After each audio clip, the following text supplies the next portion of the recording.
Good morning friends, welcome back to my channel. आज का दिन है 2 दिसंबर 24 मंडे। आप सभी को मेरी ओर से ओम नमः शिवाय। हम फ्राइडे से शुरुआत करते हैं। फ्राइडे को मार्केट 24,131 पे बंद हुआ, करीब 216 पॉइंट्स प्लस।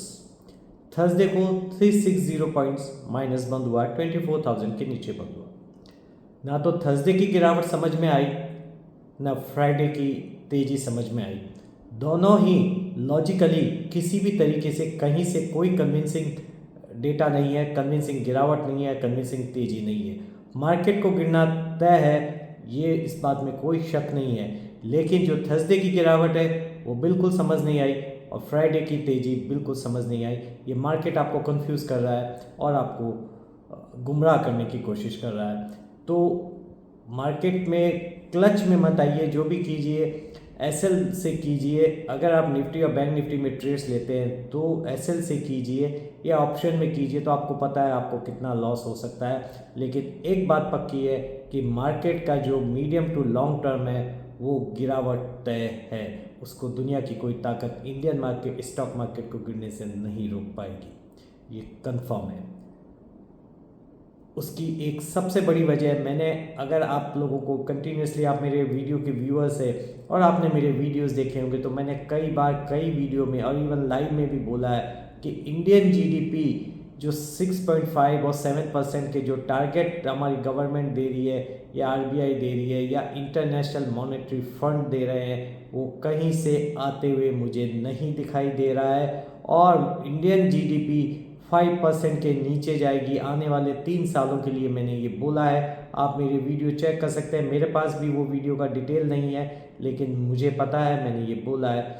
और अभी जो फ्राइडे इवनिंग को जो जीडीपी के डेटा आए वो 21 क्वार्टर में सबसे कम आए हैं। यानी 24 महीने में से 3 महीने कम कर दीजिए, 21 मंथ्स में the lowest GDP in last 21 months. और जो 21 जो क्वार्टर्स है, क्वार्टर्स मुझे याद नहीं है कितने हैं, मेरे ख्याल से 7 क्वार्टर्स, हाँ 7 क्वार्टर्स में कम आए और 21 मंथ्स में कम आए। ठीक है, 6.7 से वो 5.4 हो गया है। मेरा अब ये मानना है कि इंडियन जीडीपी 5.4 से भी नीचे जाएगी और ये 4.9 4.75 पे अगले 3 साल में सेटल होगी। अगले 3 साल का आप एवरेज देख लीजिएगा, 4.5 से 5% ज़्यादा नहीं आएगा। चाहे कोई कुछ भी बोल दे, अच्छे ख्वाब दिखाने में कोई प्रॉब्लम नहीं है, लेकिन ख्वाब वो दिखाइए जो हम पूरे कर सकते हैं। क्योंकि अगर एक दिन जब ख्वाब टूट जाता है, जो सुनहरे सपने हम किसी को दिखाते हैं, तो तब तकलीफ़ ज़्यादा होती है। जब वो सुनहरा सपना टूट जाता है तब तकलीफ़ कम होती है, जब हम उसको आने वाले समय के लिए पहले से ही आगाह कर देते हैं कि ऐसा नहीं हो पाएगा। जितने भी एक्सपर्ट्स मैंने टीवी में देखे, कहीं भी देखे, हमारी ये हो जाएगा, हमारा वो हो जाएगा, ये हो जाएगा, दिस हो जाएगा, दैट हो जाएगा, ये टेम्प्रेरी फेज है, कुछ टेम्प्रेरी नहीं है, सब बकवास है। बकवास के सिवाय कुछ नहीं है। इन लोगों को पता नहीं है क्या है, सिर्फ इनको हर चीज़ की तारीफ़ करनी है, सुहाने सपने दिखाने हैं देश की जनता को, और फिर देश की जनता को बेवकूफ़ बना के उनका स्टॉक मार्केट में लॉस कराना है। इन लोगों को डेफिनेटली बोलने से रोकना चाहिए। तो ऐसा कुछ होने वाला नहीं है। अगर ये जो आज गिफ्ट निफ्टी 30 पॉइंट प्लस दिखा रहा है वो भी बहुत सरप्राइजिंग है। आप प्लीज़ यूएस से क्लू लेना बंद कीजिए गिफ्ट निफ्टी, क्योंकि यूएस मार्केट प्लस करेगा आने वाले 5 सालों में जब तक ट्रंप है। और ट्रंप के बाद में भी अगर एलोन मस्क, जिसकी मुझे उम्मीद है कि वो नेक्स्ट प्रेसिडेंट हो सकते हैं यूएस के, ये बहुत ही अर्ली प्रेडिक्शन है मेरी, लेकिन मेरा ये मानना है कि ट्रंप के बाद में एलोन मस्क यूएस के नेक्स्ट प्रेसिडेंट हो सकते हैं। तो यूएस इकोनॉमी आने वाले 10 सालों के लिए फैंटास्टिकली ग्रो करेगी और इंडियन इकोनॉमी से पैसा, इंडियन स्टॉक मार्केट से पैसा और इवन बहुत सारे डेवलपिंग कंट्रीज से पैसा यूएस की तरफ डाइवर्ट होगा। तो पैसा कंटिन्यूसली निकलेगा। हमारे देश में बहुत सारी प्रॉब्लम्स है, इकोनॉमिक फ्रंट पे, ग्रोथ के फ्रंट पे there are so many problems. Even सरकार उतना पैसा भी खर्च नहीं कर पा रही है जितना बजट में उन्होंने प्रोविजन किया एक्सपेंडिचर का, वो पैसा भी खर्च नहीं हो पा रहा है। और कहीं पे भी कैपेक्स नहीं आ रहा है। एक सीमेंट सेक्टर को छोड़ दीजिए तो कैपेक्स की भी काफ़ी कमी है। एम्प्लॉयमेंट काफ़ी बढ़ रहा है, इन्फ्लेशन काफ़ी बढ़ रहा है और लोगों की इनकम नहीं बढ़ रही है, ये आने वाले समय की मंदी का संकेत है। मैं बहुत सारे वीडियो में आपको ये बोल चुका हूँ कि we have already entered into bear market. Bear market है, ये आपको सब बेवकूफ़ बनाएंगे कि ये बियर मार्केट नहीं है, लेकिन यकीन मान के चलिए we are actually entering into the bear market.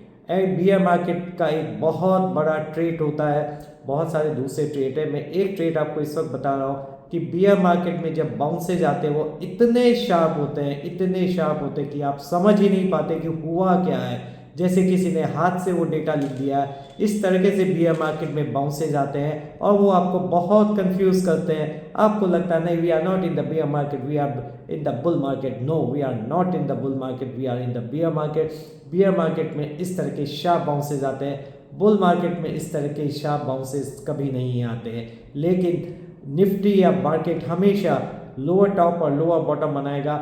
और मैंने तो अभी तक आपको जो डेटा दिया है 20 निफ्टी का टारगेट दिया है 2250, वो तो मैंने 6.5% की जीडीपी से दिया है। अगर 5.4% की जीडीपी से निकाला जाए तो और भी कम आ जाएगा। मुझे इस पर होमवर्क करना पड़ेगा। मैं पिछले 2 दिनों में इस पर होमवर्क नहीं कर पाया क्योंकि मैं ऑफिस में नहीं था, मैं घर पे था, मुझसे हो नहीं पा रहा था। जब तक ऑफिस में आके नहीं बैठता हूँ मेरा से काम ढंग से नहीं होता, तो मैं घर से वीडियो नहीं बनाना पसंद करता हूँ। मेरा दिमाग भी उतना ढंग से काम नहीं करता उस वक्त, क्योंकि मैं वही बोलना चाहता हूँ जो ठीक है। अगर गलत बोल दूंगा तो कोई मीनिंग नहीं है। तो मैं आज एक वीडियो जरूर बनाने की कोशिश करूँगा, लाइव में थोड़ा सा छोटा सेशन करूँगा और मैं वीडियो बनाऊँगा कि why we are entering into the bear market. और ये जीडीपी के जो आंकड़े आए ये हमारे इंडियन इकोनॉमी पे क्या असर डालेंगे, मैं आपको बोलता हूँ। आप मेरी बात सुनिए, बाकी किसी की बात मत सुनिए। मेरे को ना तो व्यूज़ चाहिए ना सब्सक्राइबर चाहिए, लेकिन मैं आपको फाइनेंशियल लॉसेस से प्रोटेक्ट करना चाहता हूँ, इसलिए ये सब मैं आपको बोल रहा हूँ। सुहाने सपने एक दिन धरातल पे टूट जाएंगे, तो बहुत दर्द होगा जिस दिन वो सपने टूट जाएंगे। इससे बेटर है कि आने वाले ख़राब समय के लिए हम अपने आप को प्रिपेयर कर ले। जियो पॉलिटिकल सिचुएशन पर तो मैं अभी तक बात ही नहीं कर रहा हूँ, वो भी मुझे आते हुए समय में बाय मार्च आप देखिए बहुत ख़राब परिस्थिति है, जियो पॉलिटिकल सिचुएशन में आ जाएगा। मार्च 2025 आप देखिए, ये जो इज़राइल और हमास के बीच में जो वॉर चल रहा है या रशिया यूक्रेन के बीच में जो वॉर चल रहा है, इन दोनों में से एक वॉर बहुत बड़े लेवल पर इंटेंसिफाई होगा और वो पूरी दुनिया में वर्ल्ड इकोनॉमी इन्फ्लेशन लेके आएगा। एक अगर कोई कंट्री उससे थोड़ा सा प्रोटेक्टेड रहेगा तो वो यूएस रहेगा।